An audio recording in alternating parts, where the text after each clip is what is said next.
Nakaantabay dahil maaaring lugar nyo na ang susunod naming mahahandugan ng tulong at saya. At syempre, hindi ito maisa sa katuparan kung hindi dahil sa Unilab. Alagang Unilab kasama ang Yes FM.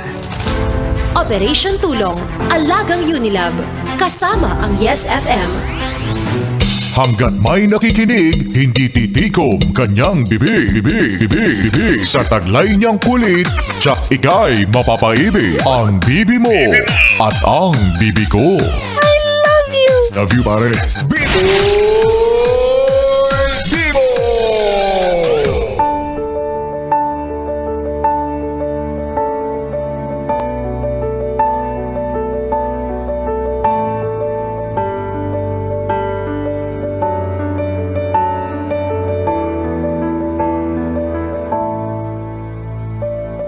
Gandang gabi, ako'y nagbabalik, DJ B-Boy Bibo, para sa ating tuloy-tuloy na BB Time.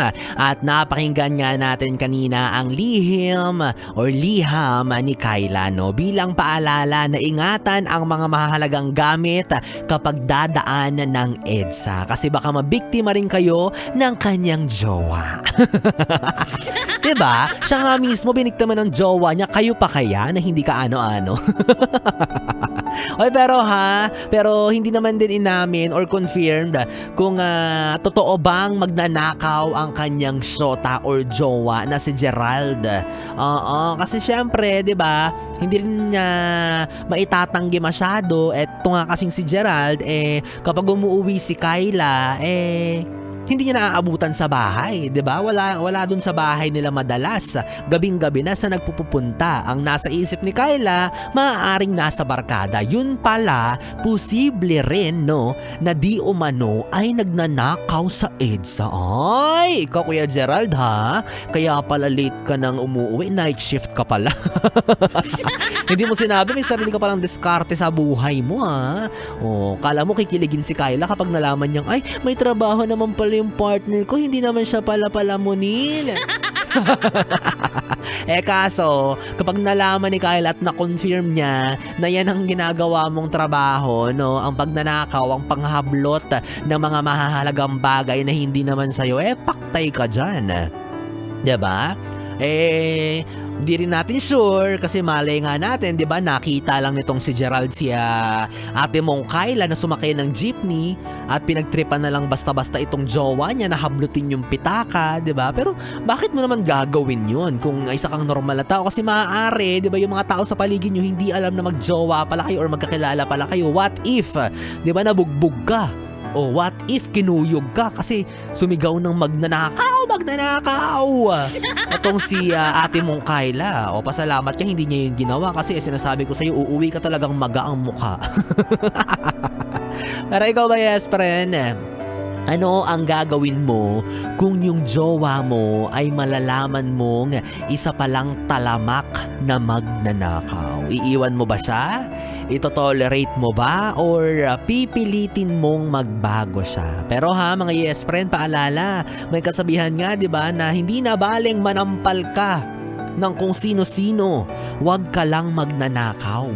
Kasi mas mahirap ibalik ang tiwala para sa mga taong magnanakaw. 'Di ba? Kapag nakasakit ka, maaaring dulot lang ito ng galit mo o hindi naman kaya nabigla ka lang dahil sa kaaway mo kaya nasaktan mo siya, nasampal mo, gano'n, nasampiga mo yung mukha.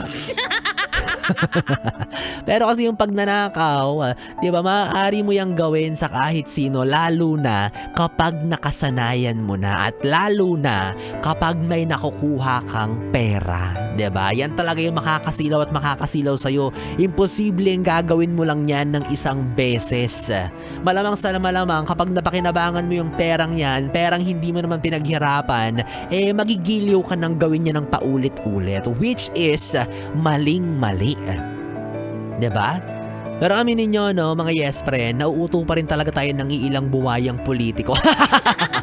Kahit na alam naman talaga nating masama ang magnakaw at hindi na dapat pinagkakatiwalaan ng mga taong nangunguha ng yaman, ng mga bagay na hindi naman sa kanila at hindi nila pinaghirapan. Pero tignan nyo naman, may ilan pa rin na nakakalusot at at nagkakaroon pa rin ng posisyon. Hoy tamaan sa pula, hindi ko sinasabing lahat, pero may iilan. Or shall I say, karamihan. Kung tatamaan ka dyan, bahala ka dyan. Wala akong sinasabing pangalan. At saka, yes friend, reminder din to sa atin na dapat tayong lumaban lagi ng patas sa buhay, na kahit anong hirap ng buhay, kahit na anong pinagdadaanan mong problema, lalo na pagdating sa pera, kailangan mo pa ring lumaban ng patas. Maghanap ka ng matinong trabaho, yung trabahong may dignity, yung trabahong maipagmamalaki mo, 'di ba? Yung trabahong masasabi mong talagang pinaghirapan mo yung pera bago mo nakuha at masasabi mong sayong-sayo talaga. 'Di ba? Huwag kang magsisettle sa mga gawain or trabaho na alam mong may bahid ng dungis yung mga kamay mo. Kasi promise, babalik at babalik din ang karma sa'yo. Tsaka isipin mo, 'di ba? Yung ipapakain mo sa pamilya mo galing sa masama, ay promise kapag yan ginawa mo ng paulit-ulit, pare-parehas kayong magsusyo Sabay-sabay kayo mag-CR, talaga sasakit ang tiyan yung lahat kapag ganyan ang ganyan. Wag naman sana, pero maraming ways ang karma para balikan ka. Kaya itigil mo na yung ginagawa mong pagnanakaw, itigil mo na yung ginagawa mong masama. Ikaw kuya, oy, bakit ka umaakyat sa hindi mo bakod? Bakit kinukulinting mo yung doorknob ng hindi mo naman bahay? Itigil mo yan. Stop. Swiper, no swiping. Diba? Laban lang ng patas. Tama nga yung sinabi ni Kyla kanina sa kanyang liham na marami nga dyan matatanda na, nahihirapan ng gumalaw, kumilos, pero gumagawa pa rin ng paraan para mabuhay. Samantalang ikaw na malakas pa ang pangangatawan, may kakayahan pang magtrabaho, anong ginagawa mo? Nagnanakaw ka na kahit sa sino-sino? Di ba masama yan? Itigil mo yung ganyang habit mo, ha? Maraming ibang ways, di ba? Hindi rin rason yung sasabihin mong wala kasi akong natapos, hindi ako nakapag-aral, wala akong alam na ibang gawing trabaho. Hindi yun rason. Maraming mga trabaho dyan na disente na hindi mo naman kinakailangan ng diploma, 'di ba? Mag-business ka o hindi naman kaya mamasukan ka, yung mga skills mo, yung lakas ng katawan mo, pakinabangan mo para kumita ka ng pera.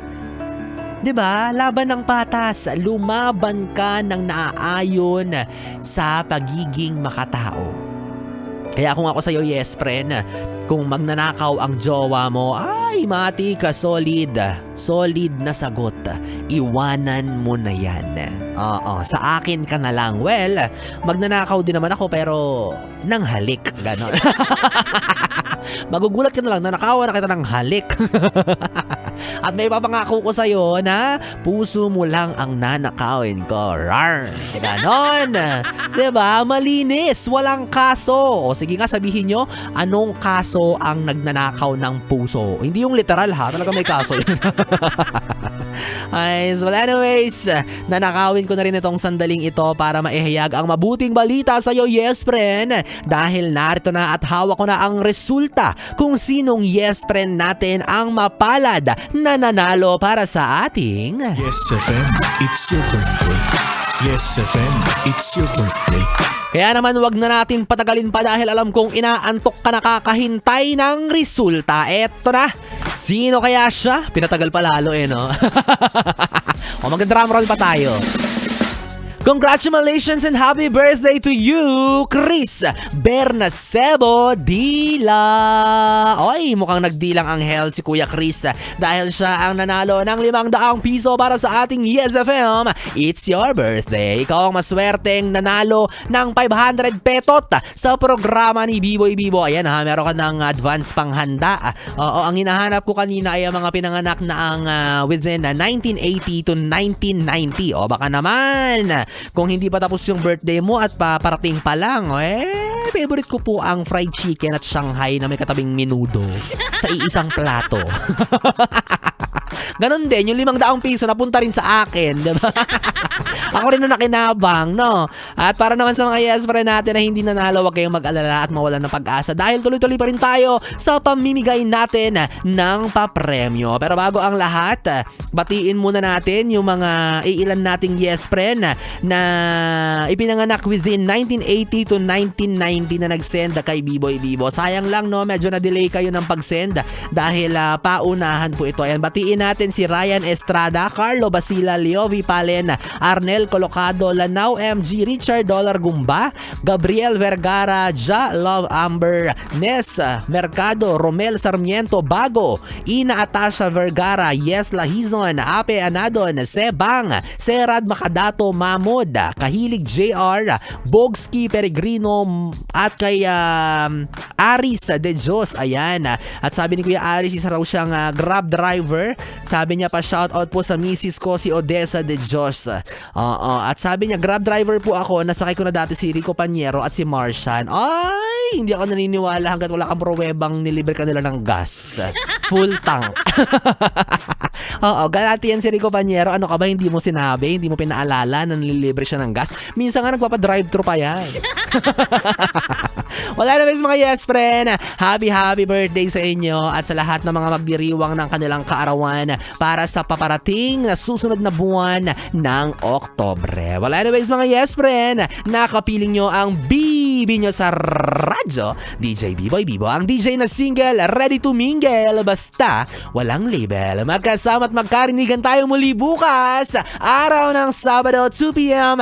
to 6 p.m. para sa ating programang Stick to One, ng mga kantang OPM, hatid sa inyo ng 101.1 Yes FM. Good night, baby. Mwah, mwah.